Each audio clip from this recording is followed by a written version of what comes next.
우리 함께 말씀을 보실 때 마태복음 11장 28절에서 30절까지 우리 함께 읽도록 하겠습니다. 세 절이라서 한 목소리로 같이 읽어 나가겠습니다. 마태복음 11장 28절 읽겠습니다. 수고하고 무거운 짐진 자들아 다 내게로 오라. 내가 너희를 쉬게 하리라. 나는 마음이 온유하고 겸손하니 나의 멍에를 메고 내게 배우라. 그리하면 너희 마음이 쉼을 얻으리니 이는 내 멍에는 쉽고 내 짐은 가벼움이라 하시니라. 아멘. 내가 너희를 쉬게 하리라, 이 제목으로 마태복음 연속 설교, 또 오늘 이 본문을 가지고 하나님 주시는 은혜를 받고자 합니다. 1994년에 개봉했던 명작인 톰 행크스 주연의 포레스트 검프라는 영화를 아마 다들 보셨을 것입니다.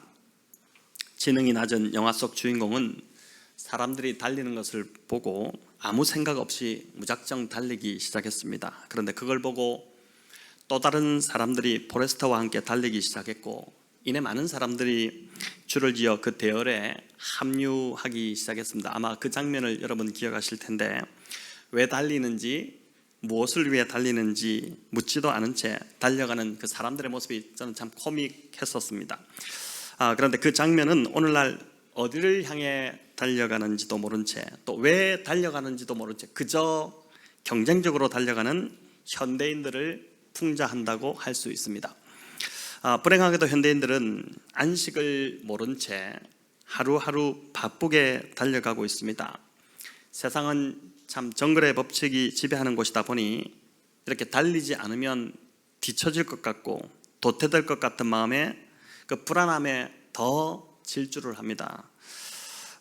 그렇게 쉼없이 달려야 그나마 마음이 편해지는 것입니다. 아마 여러분 이번 주도 참 숨가쁘게 한 주간을 보내다가 아마 이 자리에 오셨을 텐데, 참 그러다 보니까 쉬지 못하다 보니까 많은 사람들이 만성 피로와 스트레스에 시달리고 있고, 또 불면증과 우울증 증세를 자주 호소하기도 합니다. 또 어떤 분은 좀 숨이 쉬어지지 않아서 힘들어하기도 합니다.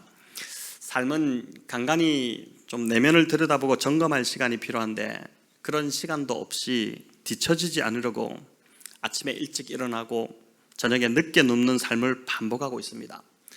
문제는 그렇게 수고하지만 결국에는 그것이 헛될 수 있다는 것입니다. 자, 시편 127편 2절을 우리 같이 한번 읽어보겠습니다. 너희가 일찍이 일어나고 늦게 누우며 수고의 떡을 먹음이 헛되도다. 그러므로 여호와께서 그의 사랑하시는 자에게 잠을 주시는도다. 아멘. 자, 여러분 이 말씀처럼 수고의 떡을, 이 떡을 구한다고 얼마나 참 수고를 합니까? 우리 남성들도 참 그렇게 힘들게 한 주 한 주를 살아가는데, 그 수고의 떡을 먹음이 헛되게 되고 마는 그런 일이 있다는 것입니다. 주님과 관계없이 살아가는 삶, 주님 밖에서 이뤄내려는 노력과 수고가 아무런 열매를 거둘 수 없게 되고 만다는 것이죠. 이게 현대인들의 참 비극입니다.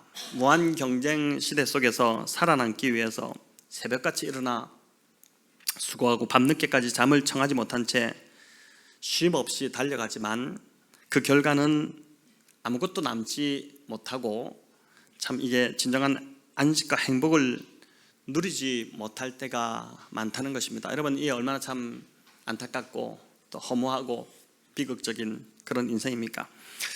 저는 지금 인생을 열심히 살아가고 있는 분들을 문제 삼고자 하는 것이 아닙니다. 그리스도인들은 특히나 더 열심히 최선을 다해서 살아야 됩니다. 세상 사람들보다 우리는 정말 더 열심히 살아야 합니다. 하지만 바른 방향을 향해 가고 있지 않다면, 잘못된 방향으로 지금 열심을 내고 있다면 그 노력과 수고가 안타깝지만 헛될 수 있다는 것입니다. 어떤 분들은 시간을 철저히 관리하기도 합니다. 다이어리를 사가지고 좋은 다이어리로 시간을 철저하게 또 그런 시간을 관리하는 세미나도 참석하고, 그래서 내 시간을 정말 잘 써봐야겠다 그렇게 하기도 합니다. 그래서 하루의 시간, 일주일, 또 한 달의 시간을 잘 계획해서 시간을 아꼈습니다. 하지만 스티븐 코비의 말처럼 시간 관리 이전에 더 중요한 것이 있는데 바로 그게 이제 방향 관리라는 것이죠. 시간 관리보다 더 중요한 것은 방향 관리라는 것입니다. 내가 지금 바른 방향으로 달려가고 있지 않다면 내가 아무리 시간을 아껴 쓰고 시간을 관리한다 하더라도 의미가 없는 잘못된 인생을 살 수 있다는 것입니다. 자, 현대인들이 이렇게 쉼없이 달려가다 보니 쉼에 대한 그 갈망이 점점 더 커져갑니다.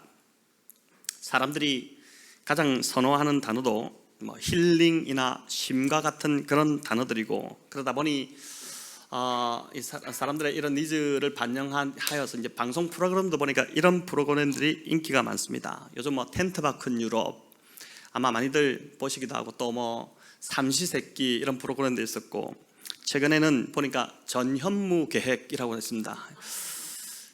목사님 TV 진짜 많이 보시나 보다 생각하실 텐데, 네, TV를 많이 봅니다. 보기도 하지만은 여러분, 제가 이거 한 번 봤는데 전현무 계획을, 저는 이걸 보면서 전현무가 계획을 세워서 뭘 하나 보다 했는데 그게 아니라 전현무계획이었습니다. 이게 안 보셨군요. 감탄하는 소리가 나오시는데, 그러니까 이제 출연진들 몇 명과 함께 전국에 있는 맛집을 아무 계획 없이 그냥 찾아가서 문이 닫힐 수도 있고 그런데 이제 가서 거기서 맛집을 찾아다니는 그런 이제 프로그램입니다. 꽉 짜여진 틀과 또 시간 속에서 움직이는 이 현대인들에게 전혀 계획 없이 찾아가는 이 방송이다 보니까 아마 매력적으로 다가오는 것 같아요. 내가 그렇게 못하는데 나도 저렇게 좀 아무 생각 없이 계획 없이 저렇게 좀 살고 싶다. 저거 보는 것만으로도 이제 힐링이 된다, 이렇게 생각하는 것입니다. 여러분, 한 자료를 보니 50대 이후 남성들이 선호하는 프로그램이 있는데 뭔지 아시겠습니까? 다름 아닌 나는 자연인이다. 이 프로를 그렇게 좋아한다는 것입니다. 여러분, 이 프로그램을 보신 분들은 아시겠지만 무슨 스토리가 서사가 이런 거 있는 거 아닙니다. 재미가 있는 것도 아닌 것 같습니다. 그저 산에서 노숙인처럼 살아가는 한 사람을 찾아가서 취재하는 건데 왜 이렇게 남성들이 거기 빠지는 것일까? 그 이유가 어떤 잔소리도 없고, 또 어떤 아침에 일어나서 그냥 눈을 뜨면 일어나는 거고, 밤에 피곤하면 그냥 자는 거고, 먹고 싶으면 먹고, 그냥 어떤 해야 될 부담감, 계획도 없이 그냥 속 편하게 살아가는 그 삶을 보고 있으면은 그냥 저절로 힐링이 되기 때문에 그렇게 남성들이 빠져든다는 것입니다. 그만큼 현대인들은 보니까 스트레스가 많고 또 해야 할 뭔가 이게 해부투가 많은 것이죠. 해야 할 뭔가가 많아서 그게 참 부담감이 크고 쉬지 못한다는 것입니다. 자, 그런데 오늘 우리 시대만 이렇게 특별히 쉼에 목말라 하는 것일까요? 여러분, 그렇지 않습니다. 인류 역사가 시작된 이래로 모든 인간은 수고와 고통 속에서 무거운 짐을 지고 고달프게 살아가고 있습니다. 이번 한 주만 하더라도 우리 남성들 가족들 먹여 살려야 되기 때문에 얼마나 참 무거웠습니까?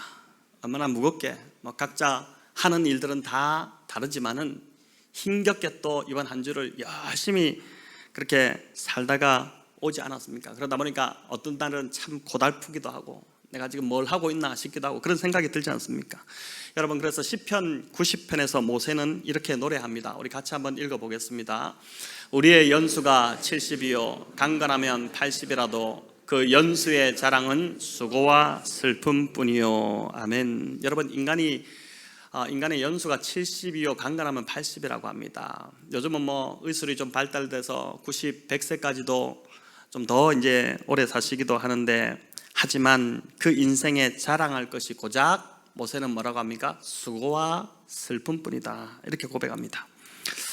또 인생에서 모든 것을 다 누려보았던 솔로몬, 그 솔로몬은 어떻게 고백했을까요? 우리 전도서 2장 22절 23절을 메시지 성경으로 한번 읽어보겠습니다. 힘들게 일하는 인생에서 얻는 것이 무엇이겠는가? 동틀녘부터 해질녘까지 고통과 슬픔이 이어진다. 하룻밤도 편히 쉬지 못한다. 모든 것이 한낱 연기일 뿐이다. 네. 동틀녘부터 해질녘까지 고통과 슬픔이 이어진다. 하룻밤도 편히 쉬지 못한다. 여러분, 이게 이제 모든 것을 다 가져보았던 그 솔로몬의 고백입니다. 와닿지 않습니까? 그런데 이 솔로몬의 고백은 또한 세계를 정복했던, 세계를 다 제패했던 나폴레옹의 고백과도 참 비슷합니다. 그가 세인트 헬레나 섬에 유배되어 있을 때 뭐라고 얘기했냐면은, 나는 지금까지 단 일주일도 행복한 날이 없었다, 이런 고백을 했습니다. 여러분, 세상을 다 정복했던, 그 참 세상을 제패했던 사람입니다. 모든 걸 다 가졌던 사람인데 그가 유배되어서 했던 고백이 고작 나는 단 일주일도 행복한 날이 없었다, 이런 고백을 하는 것입니다. 자, 그러면서 그가 단시적인 유명한 이 나폴레옹의 고백을 남겼는데 우리 같이 한번 읽어볼까요? 오대양에 넘실거리는 물결은 세상 오고 간 사람들의 눈물의 고임이요, 육대주에 부는 바람 소리는 세상 사람의 한숨 소리 같다. 인생이 참 무척 고달프다, 그걸 이제 보여주는 말이죠. 성경은 이제 인생에 찾아온 이런 수고와 무거운 짐이 어디서부터 왔는가, 그걸 이제 우리에게 분명히 알려줍니다. 그것은 바로 인간이 하나님 말씀에 불순종하여, 하나님을 믿지 못해서 하나님 말씀에 불순종했는데, 그때부터 에덴에서부터 쫓겨나면서부터 시작이 되었다는 것입니다. 여러분, 에덴의 뜻이 뭐라고 제가 말씀드렸습니까? 에덴이 뭐라고 그랬죠? 행복이라는 뜻이라고 했죠. 또 조이라는 뜻입니다. 기쁨이라는 뜻. 행복, 기쁨의 동산이 바로 에덴 동산입니다. 하나님께서 처음 인간을 만드시고 그 인간을 에덴에 두셨을 때는 정말 이런 수고와 고통이 없었습니다. 여러분, 아침에 일어나시면서 하루를 살 거를 기대하면 막 기쁨이 생기나요? 하루가 기대되고 그렇습니까? 전 주일 아침에 탁 이렇게 나오면요, 진짜 막 좀 이게 설렘이 있습니다. 기대가 있고, 야, 오늘 하루 재밌겠다, 이런 게 있거든요. 정말 여러분, 일터로 나갈 때 그런 어떻습니까? 막 그런 설렘과 기대가 있으신가요? 에덴은 말 그대로 에덴의 의미 그대로 참 행복한 곳이었기 때문에 아담과 하와는 아침에 눈을 뜨면은, 야, 신난다, 오늘 하루 또 어떻게 놀까, 오늘 하루 또 어떻게 재밌게 보낼까, 막 이런 매일매일이 행복하고 기쁨이 넘쳤다는 것입니다. 하지만 이들이 하나님의 말씀을 믿지 못하고 먹지 말라는 그 선악과 열매를 먹음으로 인생 안에 수고와 고통이 시작이 된 것입니다. 창세기 3장을 우리 한번 읽어보겠습니다. 또 여자에게 이르시되 내가 네게 임신하는 고통을 크게 더하리니 네가 수고하고 자식을 낳을 것이며 너는 남편을 원하고 남편은 너를 다스릴 것이니라 하시고, 아멘. 여기 보니까 여자에게는 임신하는 고통이 찾아왔다. 여러분, 고통 없이 아이를 낳은 우리 어머니들은 없을 겁니다. 다 얼마나 수고로이 고통해서 아이를 낳습니까? 죄로 인해 여자에게 고통이 시작되었다, 이렇게 합니다. 이뿐만 아니라 여기 보시면 너는 남편을 원하고 남편은 너를 다스릴 것이다, 이렇게 하는데, 이 말은 건강한 관계가 건강치 못한 관계로 전락되었다는 그런 뜻입니다. 너는 남편을 원한다. 이 원한다는 것이 무슨 구애한다, 사랑한다 이런 뜻이 아니라, 이 원한다는 조종한다는 뜻입니다. 매니플레이션 한다는 것입니다. 그러니까 자기가 원하는 것을, 하와가 원하는 것을 얻기 위해서 남편을 쥐고 흔든다는 거죠. 조종하는 아주 나쁜 의미입니다. 또 남편이 아내를 다스린다는 말도 선한 의미가 아니라 억압하고 군림한다는 그런 뜻입니다. 서로에게 복이 되도록 하기 위해서 하나님이 인간을 창조하셨는데, 우리가 그렇게 창조되었는데 오히려 서로에게 짐이 되고 고통이 되는 존재로 전락을 해버렸다는 것입니다. 또 창세기 3장 17절을 읽어보겠습니다. 아담에게 이르시되 네가 내 아내의 말을 듣고 내가 네게 먹지 말라 한 나무의 열매를 먹었은즉 땅은 너로 말미암아 저주를 받고 너는 네 평생에 수고하여야 그 소산을 먹으리라. 아멘. 자, 성경은 이처럼 인간의 이 모든 고달픔과 수고로움이 바로 죄로 인해 시작되었다고 합니다. 죄로 인해서 에덴에서 쫓겨나 하나님과 단절됨으로 그때부터 비극이 찾아온 것입니다. 비극이 시작된 것이죠. 자, 그렇게 수고가 그치고 쉼을 얻게 되는 것, 우리가 쉼을 얻으려면 다른 어떤 것으로 되지 않는다는 것이죠. 처음 이 고통이 시작됐던 지점으로 가보니까 어떻게 해야 되냐, 바로 죄 문제를 해결해야 되고, 그래서 이 죄 문제가 해결됨으로 단절된 하나님과의 관계가 회복된다면 우리는 그 에덴의 기쁨, 에덴의 쉼, 에덴의 행복을 다시 누릴 수 있게 된다는 것입니다. 그래서 주님은 수고하고 무거운 짐진 자들아 다 어디로 오라고 합니까? 내게로 오라, 나에게로 와라. 나에게 와서 나를 통해서, 나로 인하여, 나로 말미암아 하나님과 끊어진 관계가 회복되면 그때부터 너희가 쉼을 얻게 될 것이다. 그 말씀을 해주시는 것입니다. 자, 그럼 구체적으로 어떻게 하는 것이 주님께 가는 것일까? 어떻게 해야 수고롭고 고달픈 세상에서 쉼을 얻을 수 있을까? 오늘 본문에 나오는 그 세 가지 정도를 함께 살펴보고자 합니다. 첫 번째는 하나님을 향한 믿음이 우리에게 쉼을 가져다 줍니다. 여러분, 하나님을 향한 믿음이 우리에게 쉼을 가져다 줍니다. 부부관계를 생각해 보면 이해가 쉽게 될 겁니다. 여러분, 부부관계가 깨졌다는 것은 부부가 자주 싸우죠. 물로 칼로 물베기입니까? 네, 칼로 물베기라고 그러는데 얼마나 자주 싸웁니까? 자주 싸우는데, 하지만 심각하게 부부관계가 깨어지는 가정들이 있습니다. 근데 그 부부관계가 깨졌다는 것은 뭐냐면 신뢰가 깨졌다는 것입니다. 더 이상 내가 남편을 믿지 못하고 더 이상 내가 아내를 믿지 못하겠다는 것이죠. 그리고 두 사람이 다시 회복된다는 것은 바로 이 신뢰, 서로를 향한 신뢰, 믿음이 회복된다는 그런 뜻입니다. 아무리 많은 시간을 같이 보내고 좋은 음식을 먹고 기념일 때 좋은 선물을 사주고 서로 그렇게 한다 하더라도 서로 신뢰가 되어 있지 않으면 온전한 관계가 회복된 것이 아닙니다. 저희 집은 기념일을 거의 잘 안 지키는 편인데, 그래서 이제 옆에서 다른 사람들이 기념일 좀 지키라, 그 기념일날 뭐라도 선물이라도 해도 되지 않느냐 이렇게 하는데, 평소 신뢰관계가 잘 돼 있으니까 크게 좀 그냥 넘어가지 않느냐 이런 생각이 들기도 합니다. 여러분, 부부가 서로 믿지 못하는 것만큼 비극이 없죠. 온전한 신뢰관계 안에서, 그 신뢰관계 안에서 진짜 평안이 임하지만 상대가 나를 믿지 못하는 것 같은 그런 느낌이 들고 나도 상대를 믿지 못하면 불안하고 두려움이 오지 않겠습니까? 여러분, 밤에 어떻게 잠을 잘까요? 내가 잘 때 저 여자가 나를 어떻게 하지 않을까? 이런 생각들. 이 음식에 혹시 뭐가 있는 것이 아닌가? 그러니까 이게 신뢰가 너무나도 중요한데, 신뢰가 깨어지면은 쉬지 못한다는 것입니다. 예수님은 두려워하는 제자들을 향해 요한복음 14장 1절에서 너희는 마음에 근심하지 말라, 하나님을 믿으니 또 나를 믿으라, 이렇게 말씀하셨습니다. 하나님을 믿을 때, 하나님에 향한 전적인 신뢰가 있을 때, 그분이 나를 지키실 거라는 확실한 신뢰가 있을 때 우리는 염려와 근심에서 떠나서 쉼을 얻게 된다는 것입니다. 또 베드로전서 5장 7절에서는 이렇게 말씀합니다. 우리 같이 한번 읽어볼까요?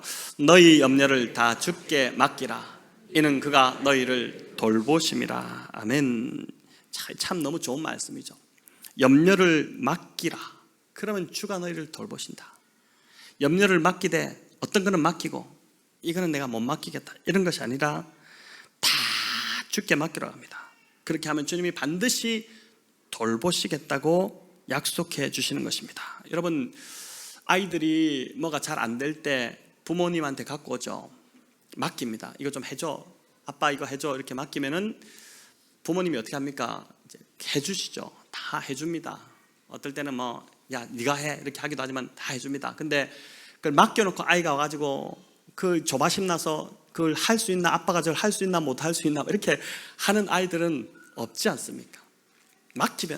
아빠한테 맡기면 그냥 아빠는 다 해주는 존재로, 그게 아빠죠. 아빠로 그렇게 알고 있지 않습니까? 우리가 이제 하나님께 그렇게 해야 된다는 것입니다. 맡긴다는 것은 이제 그분이 하실 줄 믿고 더 이상 염려하거나 불안해하지 않는 것입니다. 기도할 때는 맡긴 것 같은데 기도에 마치고 일어날 때는 또 염려하고 나가고, 여러분, 이건 맡긴 것이 아니죠. 맡겼으면 더 이상 염려하지 않는 것이 온전히 맡기는 것입니다. 여러분, 이렇게 맡길 때 저와 여러분 평안과 쉼을 누리게 된다는 것입니다. 저 여러분, 이번 한 주 어떤 염려가 있습니까? 지금 내 마음 안에 있는 염려, 오늘 기도할 때 여러분 온전히 하나님 앞에 던져버리십시오. 맡겨보십시오. 이제 완전히 공을 그냥 던져버리시고, 하나님, 저 이제 맡깁니다. 저 이제 염려하지 않겠습니다. 주님 책임져 주십시오. 이렇게 기도하는 저와 여러분 되면 좋겠습니다. 마가복음 4장에 보면 예수님을 모시고 가는 제자들이 풍랑을 만납니다. 제자들이 어부 출신이었음에도 다 죽게 되었다, 우리가 다 죽게 되었다 이렇게 표현할 정도였으면 대단히 거센 풍랑을 이들이 만났다는 것입니다. 하지만 주님은 보니까 그 풍랑 속에서도 배 고물에서 아주 너무나도 편하게 주무시고 계셨습니다. 주님을 깨우죠. 제자들이 주무시지 못하게 막 깨웁니다. 주님이 일어나서 바다를 잠잠케 하신 후에 제자들에게 뭐라고 말씀하셨습니까? 어찌하여 이렇게 무서워하느냐? 너희가 어찌 믿음이 없느냐?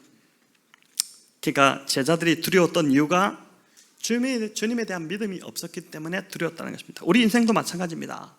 우리가 주님을 믿는다고 하지만은 우리 안에 믿음이 없을 때, 주님이 진짜 우리를 지켜주실 거라는, 주님이 정말 우리를 인도하실 거라는 그 믿음이 없을 때 어떻습니까? 주님과 동행하면서도 쉬지 못할 수가 있다는 것입니다.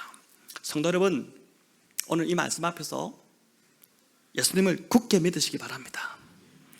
예수님을 태운 배가 건너편 지방에 안전하게 도착한 것처럼 저와 여러분 인생 항해도 때로는 큰 어떤 풍랑이 일어나서 힘들게 보이겠지만 또 어떨 때는 막 이러다가 내 인생 침몰하는 거 아닌가 이런 생각이, 이런 불안함이 찾아오기도 하겠지만은 우리가 주님 안에 있고 주님이 우리를 사랑하시고 우리가 주님을 사랑하고 우리가 주님을 굳게 믿는다면 우리의 인생 항해는 안전할 줄 믿습니다. 우리가 안전하게 이 인생 항해를 마치게 될 것입니다. 너희는 마음에 근심하지 말라. 하나님을 믿으니 또 나를 믿으라. 또 너희 염려를 다 주께 맡기라. 이는 그가 너희를 돌보십니다. 여러분, 이런 말씀들 두려움이 찾아올 때마다 암송하시고 기억하시고 떠올리시고 그렇게 믿음으로 이번 한 주를 살아가시면 좋겠습니다. 두 번째는 주님의 온유함과 겸손함을 닮을 때 우리가 쉼을 누릴 수 있다는 것입니다. 온유함과 겸손함을 닮을 때, 여러분 앞에서도 살펴봤지만 인간을 쉬지 못하게 만드는 요인 중에 중요한 한 가지가 바로 관계가 파괴될 때입니다. 관계가 깨지면 평안이 없습니다. 하나님과의 관계가 깨진 것, 그게 바로 죄죠. 거기서부터 이제 평안이 없었고, 또 사람들과의 관계가 또 깨질 때, 서로 간의 관계가 깨질 때 평안이 사라집니다. 말씀드린 대로 하와는 자신의 욕망을 위해 아담을 조종하려고 했고, 하와는 또 반면에 하와를 돌보고 섬겨야 할 이 아담은 오히려 하와 위에 군림함으로 억압했습니다. 서로에게 복이 되도록 창조된 인간이 서로에게 고통을 가져다 준 것입니다. 여러분, 그래서 지금 배우자와의 관계가 이러하다면, 또 부모 자녀와의 관계가 이러하다면 꼭 회개하시고 회복하시기 바랍니다. 평행선을 계속 긋고 있으면요, 해결이 안 됩니다. 제가 이제 우리 부부의 삶에서도 이야기를 했는데, 우리 남성들이 처음에 그걸 받아들이기 힘들어 하시다가 나중에 이제 그걸 이제 받아들이시고 했는데, 부부 싸움을 하면 무조건 남자가 먼저 잘못했다라. 예, 여성에서 이제 아멘 소리 나고 남성들은 지금 막 고개를 숙이시고 그런 것 같은데, 부부 싸움을 하면은 무조건 남성들이 잘못했다고 해라. 그래야지 해결된다. 왜냐하면 그 성경적입니다. 더 연약한 그릇이라고 주님이 여성들은 그런 말씀하셨기 때문에. 우리가 십자가를 지는 거잖아요. 십자가를 걸어가는 사람들인데, 십자가를 지고 가는 사람들인데, 우리가 먼저 이제 그렇게 해야지 해결이 된다는 것입니다. 혹 지금 또 다툼 가운데, 또 약간 냉전 가운데 있는 가정이 있다면 오늘 이 말씀 앞에서 여러분 깨끗하게 냉전을 끝내시고 회복하시기를 바랍니다. 진정한 쉼은 이처럼 인간 서로 간의 관계가 회복될 때 쉼을 누리게 됩니다. 주님께서는 나는 마음이 온유하고 겸손하다라고 하셨습니다. 여러분, 마음이 온유하고 겸손하신 주님의 삶은 늘 평안하였습니다. 늘 흔들리지 않았습니다. 늘 주님은 바쁜 가운데서도, 주님이 얼마나 바쁘셨어요. 병자들을 고치시고 말씀을 전하시고 얼마나 바쁘셨습니까? 그러나 주님의 마음은 늘 평안했고 늘 쉼이 있었다는 것입니다. 마찬가지로 이 주님 닮아서 온유하고 주님처럼 온유하고 겸손한 그 모습을 닮은 자들의 삶에도 평안이 있다는 것입니다. 여러분, 그 평안이 쉼을 가져다 줍니다. 반대로 완악하고 고집세고 교만한 자의 삶은 늘 보니까 갈등이 있고 다툼이 있습니다. 인생길이 편하지가 않아요. 늘 좀 평안함이 없고 마음의 삶에 바람잘 일이 없으니까 쉼이 없는 것입니다. 여러분, 그래서 우리 안에 주님 닮은 인격적 성품의 열매가 더 많이 맺힐 수 있도록, 그렇게 맺힐수록 나도 쉼이 있고 또 다른 사람들도 나를 통해서 쉼을 얻게 될 것입니다. 어떤 사람은 만나면 정말 쉼이 되는 사람이 있습니다. 내가 힘들다가도 그 사람만 만나면 참 이렇게 회복이 돼요. 쉼이 돼요. 오랜 시간 함께 있어도 피곤하지 않고 오히려 더 있고 싶고 그 사람 얼굴만 봐도 좋고 그런 사람들이 있습니다. 저와 여러분, 이런 편한 사람, 상대에게 쉼을 주는 사람 되시기를 바랍니다. 왜 만나자고 한 거지? 무슨 의도가 있는 것일까? 이런 생각부터 하게 만든다면 그건 이제 편한 사람이 아니라는 뜻이지 않겠습니까? 여러분, 온유함과 겸손함은 주님 닮은 성령의 열매입니다. 성령의 열매예요.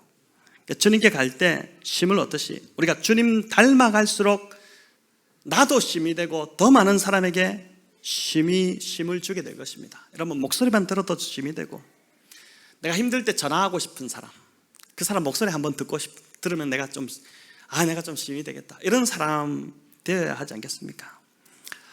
우리가 주일에 우리가 서로가 서로를 바라보기만 해도 쉼이 되는 공동체, 얼마나 멋있습니까? 그런 공동체로 저희 교회가 계속해서 자라가기를 바랍니다. 마지막 세 번째로, 주님의 멍에를 메고 주님께 배울 때 쉼을 얻게 된다는 것입니다. 주님의 멍에를 메고 주님께 배울 때 우리가 쉼을 얻게 된다. 오늘 주님이 그 말씀을 하고 계신데 29절을 같이 읽어보겠습니다. 나는 마음이 온유하고 겸손하니 나의 멍에를 메고 내게 배우라. 그리하면 너희 마음이 쉼을 얻으리니. 여러분, 참 이 말씀을 가만히 보시면 좀 모순처럼 보입니다. 멍에는 소에게 밭을 가게 할 때 씌우는 것입니다. 노동을 시키는 거죠. 쉼이 아닌 일을 시키는 도구입니다. 또 배우는 것도 쉬는 게 아닙니다. 어떤 분들은 좀 쉼이 필요할 때 수학 문제를 푸는 사람들도 있고 참 대단하신 것 같아요. 쉼이 안 될 건데 이제 그게 쉼이 된다, 공부하는 게 쉼이 된다, 이런 분들도 있습니다. 저는 책을 읽는 게 참 쉼이 됩니다. 저에게는 그게 이제 참 좋습니다. 근데 이제 대부분 솔로몬도 전도서 12장 12절에서 뭐라고 말씀했냐면은 많이 공부하는 것은 몸을 피곤하게 할 뿐이다, 이렇게 했습니다. 우리 학생들이 굉장히 좀 위로가 될 말씀인 것 같아요. 부모님들이 공부해라. 많이 공부하는 것은 몸을 피곤하게 할 뿐입니다. 어머니, 이 말씀을 좀 보십시오. 뭐 이렇게 하지 않겠습니까?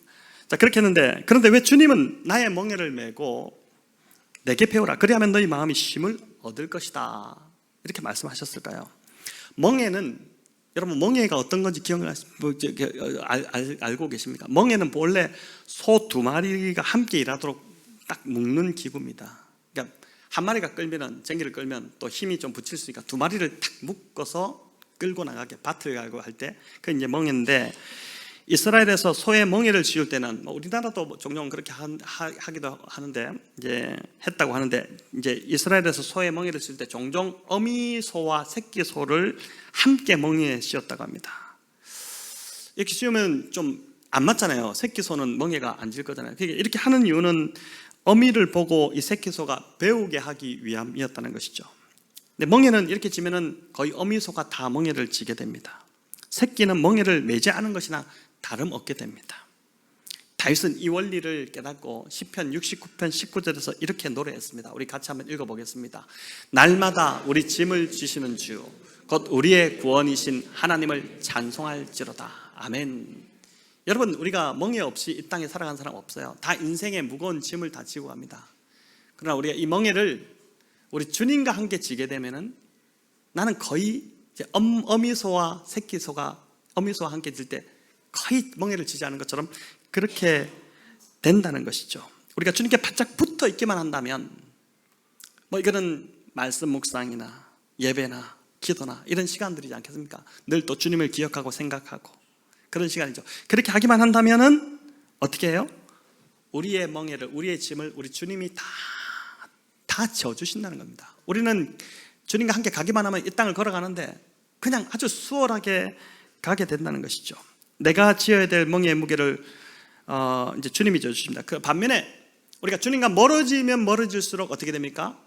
짐의 멍에를 내가 다 지고 가는 겁니다. 얼마나 이게 무겁습니까? 또 주님은 나의 멍에를 맬 뿐만 아니라 내게 배우라 이렇게 말씀합니다. 그러면 쉼을 얻는다고 합니다. 여러분, 영어로 여가를 레저라고 그러죠. 근데 이 단어가 헬라어 본래 스콜레라는 단어에서 나왔는데, 이 스콜레에서 영어 스쿨이 나왔습니다. 재밌죠? 그러니까 이제 배움은 고역이 아니라 여가를 즐기는 것처럼 즐김이고 누림이라는 것입니다. 배움이 그렇다는 것입니다. 29절에 배우라는 단어의 원어적 의미를 보니까 뭐냐면 훈련을 받으라. 헬라어 원어 의미가 훈련을 받으라 이런 뜻입니다. 그렇기 때문에 주님께 배우는 것, 영적 훈련을 받는 것은 즐김이며 쉼이 된다는 것입니다. 어떤 분들은 교회에서 하는 영적 훈련을 멍해로 여기는 분들이 있습니다. 멍해가 따로 있지, 그 교회에서 배우는 걸 멍해로 여기는 분들이 있는데, 안 하기도 그렇고, 목사님이 하라고 하니까 안 하기도 그렇고, 하려니까 부담이 되고 해서 고민합니다. 그러나 오늘 분명히 말씀드리는 것은 영적 훈련은 결코 멍해가 아니라는 것입니다. 예수님께서 진리를 알지니 진리가 너희를 어떻게 하나요? 자유케 한다. 우리가 말씀을 배우면 배울수록 주님을 더 알아가게 되기 때문에, 여러분, 말씀 양육을 받으면 받을수록 우리는 더 자유케 된다. 자유케 되면서 쉼을 누리게 된다. 그 말씀을 하는 것이죠. 자, 말씀을 다시 정리하면, 첫 번째, 하나님을 향한 믿음을 가질 때, 또 두 번째, 온유함과 겸손함으로 주님을 닮아갈 때, 그 주님 성품을 닮아갈 때, 그리고 세 번째, 말씀을 통해 주님을 더 깊이 알아갈 때 쉼을 얻게 된다. 그 말씀을 우리에게 전해주고 있습니다. 여러분, 과거의 실수 때문에, 또 미래에 대한 과도한 염려 때문에, 또 현재 해야 할 여러 가지 어떤 과중한 많은 일들 때문에 우리는 정말 쉬지 못하는 그런 세상에서 살아갑니다. 아마 많은 분들이 그런 생각 하실 것 같아요. 내가 한 이틀 그냥 푹 잠만 자면 좋겠다. 나 좀 쉬고 싶다. 너무 피곤하다. 아마 우리 그런 성도님들 있을 것 같습니다. 제가 마음 같아서는 그냥 쉬십시오. 제가 좀 어떻게 해드릴 테니까 좀 쉬십시오. 이렇게 하고 싶은 마음도 있는데, 이런 쉬지 못하는 세상에서 우리가 쉬어도 되는 것은, 오늘 마지막 말씀 좀 드리고 싶은 것은, 주님이 우리를 위해서 일하고 계시기 때문에 우리가 쉴 수 있다는 것을 좀 말씀드리고 싶습니다. 여러분, 저녁 무렵 풀밭을 걸어보면 이 진리를 이제 알게 됩니다. 요즘은 풀밭이 거의 이제 막 올라오기 시작하는데, 여름이 되면 풀이 많이 자라지 않습니까? 풀이 많이 자라는 그 풀밭을 이렇게 걸어보면 처음에는 잘 못 느끼겠지만 걸을수록 발체의 이슬이 느껴지기 시작합니다. 시간이 점점 지날수록 발길에 느껴지는 이슬의 감촉은 더 짙어집니다. 어둠이 짙으면 짙을수록 눈에 보이지 않지만 이슬이 더 많이 내리고, 그 이슬로 인해 풀들이 생명력을 누리게 됩니다. 해가 떨어지고 어둠이 오면 만물이 다 쉬는 것 같지만 새도 쉬고, 또 짐승들도 쉬고, 우리 인간도 집으로 돌아가시고 이렇게 하는 것 같지만, 어둠이 짙을수록 이슬은 더 많이 부어져서 만물을 소성케 한다는 것입니다. 여러분, 이게 무슨 말일까요? 어둠이 오면 모든 피조물들은 다 쉬지만, 그러나 그 어둠 속에서 하나님은 오히려 자비로운 손길을 펴셔 일을 시작하신다는 것입니다. 하물며, 여러분, 그 풀 한 포기도 주님이 이렇게 하시는데, 하물며 하나님의 형상으로 지음받은, 하나님이 너무나도 사랑하시는 저와 여러분의 삶을 우리 주님이 돌보시지 않겠습니까?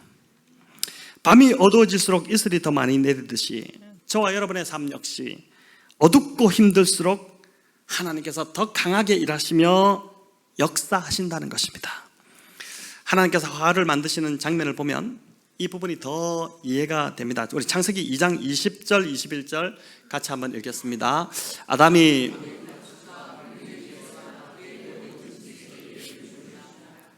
돕는 배필이 없으므로 여호와 하나님이 아담을 깊이 잠들게 하시매, 잠들매 그가 그 갈빗대 하나를 취하고 살로 대신 채우시고. 아멘. 여러분, 아담이 하나님께서 만드신 가축과 새와 짐승들에게 이름을 지어주었습니다. 이름을 참 잘 지었죠. 아담이 그 모든 짐승들의 이름을 다 지어주었는데, 그런 후에 이 구절은 아담이 돕는 배필이 없으므로 이렇게 합니다. 이 정확한 원어적 의미는 돕는 배필을 찾지 못하였으므로 이런 뜻입니다. 짐승들의 이름을 지어주면서 보니까 다 짝이 있어요. 암수가 있고 짝이 있고 다 짝이 있는데 보니까 자기만 짝이 없다는 걸 깨닫게 된 거죠. 나의 짝은 도대체 어디 있나? 그래서 막 짐승들 이름을 지어주면서 혹시 저 오랑우탕이 나의 짝인가? 뭐 이렇게 막 저게 혹시 내 건가? 내 짝인가? 이렇게 보기 시작했는데 짝을 찾지 못했다는 것이죠. 돕는 배필을 찾지 못했다는 것입니다. 자, 그러고 나서 하나님께서 아담을 깊이 잠들게 하십니다. 갈빗대를 하나 취하시죠. 그러니까 하와를 만드셨습니다. 아담이 돕는 배필을 찾으려고 열심히 노력했습니다. 그러나 그 노력만으로는 돕는 배필을 만날 수 없었다는 것이죠. 오직 하나님의 일하심이 있어야 가능하다는 것입니다. 아담이 한 것은 잠을 잔 것, 쉬는 것이 전부였습니다. 이처럼 우리가 안식할 수 있는 것, 여러분 우리가 정말 푹 쉴 수 있는 것, 안식할 수 있는 것은 우리가 쉴 때조차도 하나님께서는 나를 위해 일하고 계시기 때문입니다. 하나님은 우리를 사랑하시기에 우리의 필요를 여러분 정확하게 아십니다. 무엇이 필요한지, 그것을 언제 주어야 할지 정말 나보다 나를 더 잘 알고 계신 분이 우리 하나님 아버지십니다. 여러분 제가 이게 우리가 교회가 이제 올해 7주년 4월 마지막 주에 7주년 설립 감사 예배를 드리지만은 교회 7년을 개척을 하고 목회를 해오면서 정말 보니까 하나님께서는 정확하게 필요한 때 우리에게 정말 필요한 것을 채워주셨습니다. 교회를 그렇게 이끌어 오셨어요. 하나님 다 채워주시면서 오셨죠. 이번에 우리가 504호 공간을 매입하는 이 과정에서도 보니까 정확하게 하나님이 하나님의 때에 정확한 시간에 저희에게 그 필요를 채워주시는 것을 보고 있습니다. 여러분 그렇기 때문에 이 이후에도 하나님께서 저희 교회를 그렇게 이끌어 가실 줄을 믿습니다. 성도 여러분, 주님은 오늘도 나의 필요를 채우시기 위해 쉬지 않으시고 성실하게 일하고 계심을 믿으시기를 바랍니다. 사랑하는 성도 여러분, 이 믿음이 저와 여러분을 쉬게 만들 것입니다. 인생을 살아갈 때 멍해가 없는 사람이 있을까요? 다 있습니다. 다 힘들다고 합니다. 힘들지 않은 사람이 없습니다. 다 지치고 고달픕니다. 누구나 다 인생의 짐을 지고 살아갑니다. 중요한 건 그 멍해를 계속 내가 지려고 하면 삶이 고달프고 지쳐 떨어지지만, 그러나 주님과 함께 멍해를 메면 쉽고 가벼워진다는 것을 오늘 주님이 우리에게 알려주시는 것입니다. 주님이 대신 져주시기 때문입니다. 성도 여러분, 이 시간 기도하실 때 한번 이렇게 기도해 보시기 바랍니다. 우리의 기도를 하나님이 들어 응답하시거든요. 여러분 진짜 하나님이 기도 응답하십니다. 저는 참 지난주도 정말 하나님이 기도에 응답하시는 것을 많이 경험하는데, 여러분 지금 여러분이 기도한다면, 여러분 정말 진심으로 마음을 열고 하나님께 기도한다면 하나님 들어주실 것입니다. 어떻게 기도하냐면은, 주님 저의 멍에를 좀 대신 져주세요. 대신 져주세요 하면서 혼자 멍에를 막 지려고 하고 주님과 멀어진다면 큰 주님도 어쩔 수 없죠. 그러나 제가 주님께 가까이 있겠습니다. 주님 저의 멍에를 대신 져주세요. 여전히 이번 주 내가 바쁘고 분주할 것 같습니다. 주님 이번 주에 내 중요한 일도 있습니다. 너무 힘듭니다. 그러나 주님 이렇게 바쁜 일상에서 신기하게도 힘들지 않고 그 일이 쉽게 느껴지고 지치지 않는 걸 제가 경험하게 해주세요. 주님이 대신 진짜 내 멍에를 져주고 계시다는 것을 제가 경험하게 해주세요. 여러분 이렇게 한번 기도해 보시기 바랍니다. 응답해 주실 것입니다. 이런 경험들이 있어야 우리가 신앙생활하는 맛이 나지 않겠습니까? 여러분 이렇게 쉼과 안식을 주시는 우리 주님으로 인해 이번 주 정말 쉼을 누리시는 저와 여러분 되시기를 우리 주님의 이름으로 축원합니다.